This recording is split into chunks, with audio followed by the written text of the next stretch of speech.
স্বাধীনতার বয়স প্রায় ৫২ বছর পেরিয়ে গেছে, ৫৪ বছর পেরিয়ে গেছে।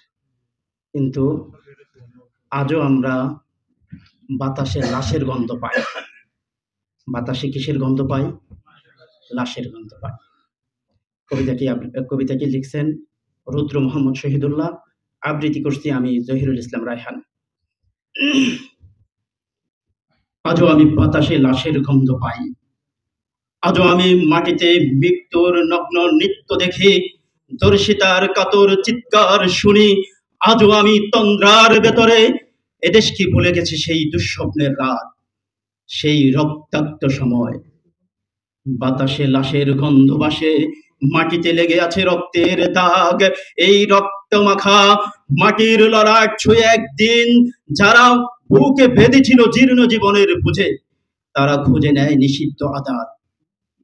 আজ তারা আলোহীন খাঁচা ভালোবেসে জেগে থাকে রাত্রির গুহায়।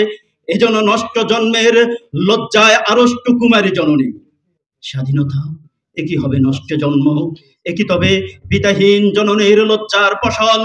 জাতির পতাকা খামছে ধরেছে আজ পুরনো শকুন।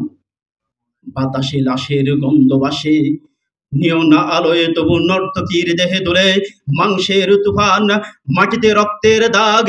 চালের গুদামে তবু জমা হয় অনাহারী মানুষের হাড়। এ চোখে ঘুম আসে না, সারা রাত আমার ঘুম আসে না। তন্দ্রার ভেতরে আমি শুনি দর্শিতার করুণ চিৎকার।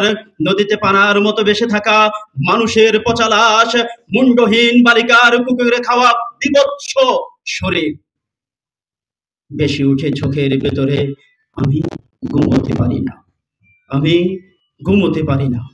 রক্তের কাপনে মরে কুকুরে খেয়েছে যারে, শুকুনে খেয়েছে যারে, সে আমার ভাই, সে আমার মা, সে আমার প্রিয়তম পিতা। স্বাধীনতা সে আমার স্বজন হারিয়ে পাওয়া একমাত্র স্বজন। স্বাধীনতা আমার প্রিয় মানুষের রক্তে কেনা অমূল্য ফসল। স্বাধীনতা ধর্ষিতা বোনের শাড়ি ও আমার রক্তাক্ত জাতির পতাকা।